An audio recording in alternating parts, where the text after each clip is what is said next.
कांग्रेस के नाक का सवाल बन चुकी अमरवाड़ा विधानसभा सीट जीतने के लिए कांग्रेस ने प्रदेश के कई दिग्गज नेताओं का जमावड़ा लगाना शुरू कर दिया है। शायद यही वजह है कि कांग्रेस की ओर से मैदान संभाल रहे प्रदेश कांग्रेस प्रवक्ता रवि दांगी ने एमपी न्यूज संवाददाता राकेश चंद्रवंशी से खास बातचीत करते हुए अपनी बेबाक बात रखी। वहीं अमरवाड़ा विधानसभा चुनाव में जीत का दावा भी किया। देखे ये बातचीत। नमस्कार, मैं हूं राकेश चंद्रवंशी और हमारे साथ कांग्रेस के जो प्रवक्ता हैं रवि जी हैं, उनको अमरवाड़ा विधानसभा में प्रभारी बनाया गया है। अमरवाड़ा उपचुनाव में दोनों ही पार्टी लगातार प्रयास करते हैं कि कौन विजय हासिल करेगा, जिसको लेकर दोनों ही पार्टी ने मजबूत प्रत्याशी को उतारा है।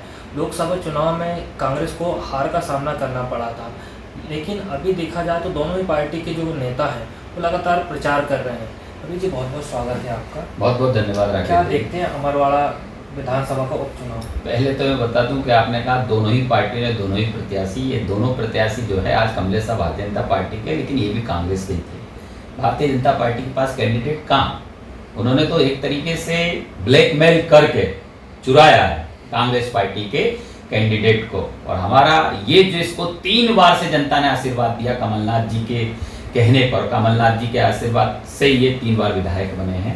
लेकिन कुछ लालच, कुछ ब्लैकमेलिंग और अपने आप को बचाने और अपनी धर्मपत्नी को बचाने के लिए किए गए भ्रष्टाचार से बचने के लिए भारतीय जनता पार्टी ने इनको अपनी पार्टी में शामिल किया। प्रदेश कांग्रेस कार्यालय में मुकेश नायक जी ने प्रेस कॉन्फ्रेंस लेके बताया, उसमें आपका ये न्यूज़ चैनल भी शामिल था और सारे मध्य प्रदेश के सारे चैनल शामिल थे, किस प्रकार से उन्होंने उनकी धर्मपत्नी जब अध्यक्ष थी उस बीच में सरकारी पैसे का कैसे दुरुपयोग किया है। उस चीज़ पर अगर आप जाके सारे डॉक्यूमेंट, सारी चीज़ें अगर आप देखना समझना चाहते हैं तो आप प्रदेश कांग्रेस कार्यालय पहुँचे, आपको पूरी तरीके से प्राप्त होंगे। देखिए, मुझे वहाँ की जिम्मेदारी दी है। पातालकोट क्षेत्र के गाँव में मैं निरंतर घूम रहा हूँ, मैंने वहाँ देखा है, समझा है। तो मैंने ये जाना है कि जब 15 महीने मुख्यमंत्री थे कमलनाथ जी, तो सबसे पहला काम उन्होंने वहाँ के जो सामाजिक लोग हैं, भारिया समाज या अन्य समाज के लोग हैं, उनके लिए योजनाएं पीएस और इन अधिकारियों के साथ बैठकर बनाई थी और बनाकर उसे धरातल पर उतारना था। लेकिन उसी दुर्भाग्य रहा कि भारतीय जनता पार्टी ने सरकार गिरा दी और वो मुख्यमंत्री नहीं रह पाए।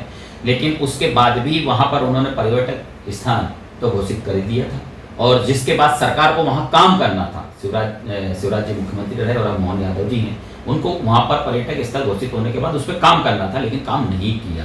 देखिए, आपने कहा कि लाडली बहना और ये जो योजनाएं बताई हैं, अगर ये मैं बात करूँ तो 2023 के चुनाव के पहले ये सोच कमलनाथ जी की थी। कमलनाथ जी काम करना चाह रहे थे हर वर्ग के लिए, महिलाओं के लिए।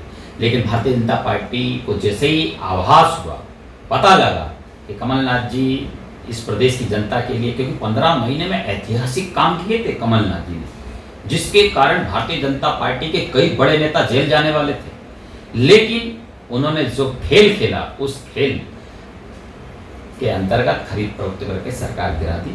5 साल हम नहीं रह पाए। फिर हमने जब 2023 में चुनाव की तैयारी करना था, कमलनाथ जी ने उन योजनाएं, जिन योजनाओं के बलबूते पर प्रदेश की जनता को एक तरीके से बहाल लाना था और एक अच्छे माहौल में लाना था, लेकिन वो योजनाओं का पता करके उन्होंने 6 महीने पहले लाडली बहना लॉन्च कर दी शिवराज जी ने।